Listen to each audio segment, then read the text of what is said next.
sibling's imaginary friend wants to kill me. Something grabbed my leg at the pool.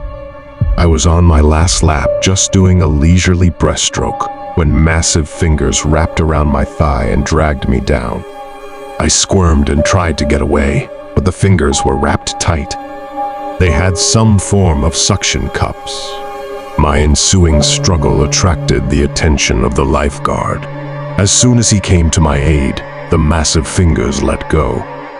The guard believed me when I said that something had caught my leg. He inspected the area, but all he could find was a pink plastic wristband. "That's not what pulled me down," I said. He shrugged and put on the wristband. In the locker rooms, I swear, I could hear something walking around, making large, squishy, plodding sounds. I stayed hidden in my change room, waiting for the sounds to stop. From beneath the change room curtain, I could see wet footprints. I could literally see large, towel-length footprints appear on the ground out of nothing. Of course, it freaked me out. And of course, I gasped out loud. Before I knew it, the curtains opened and closed on their own. I was cornered in the back of the change room. I let out a half a scream before invisible wet fingers wrapped themselves around my face. My head was shoved against ceramic tiles. Fear froze me completely. A hot breath arrived, smelling like moldy fruit. Then a voice came.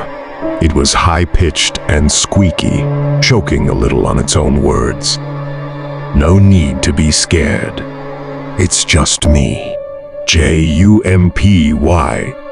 Like a chameleon, the skin of the creature slowly solidified into gray. One of its eyes was the size of my head. I would say it looked like one of those red-eyed tree frogs, except it was 9 feet tall, and it could easily kill me. It switched from holding my mouth to pressing its sticky fingers against my throat. "Remember me? Remember me?"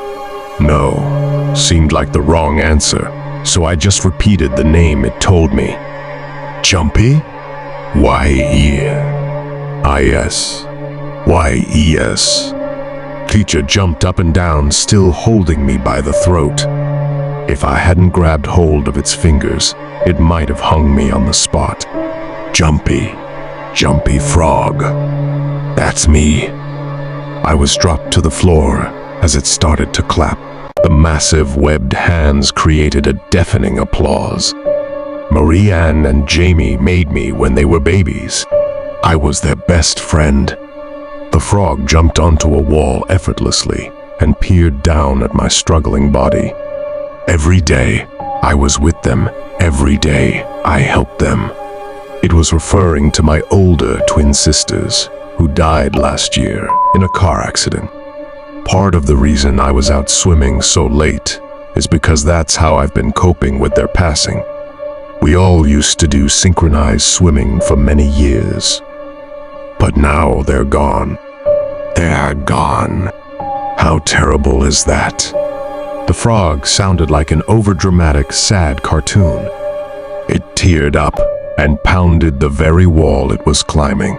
And now, no one believes in Jumpy. I was still recovering, breathing through a pinhole, but that didn't stop Jumpy from hoisting me by the leg. "You're the only Whitaker sister left. You have to believe in Jumpy." It felt like I was speaking through a tiny straw. Have to. Yes. Can't you see? I'm fading. I used to be green for Frog's sake. Jumpy shoved its forearm against my face. Some of the gray slime stuck to me. "If you don't believe in Jumpy, I'll die. And I don't want to die." The frog crawled to the ceiling and dangled me by the leg, high above the marble floor.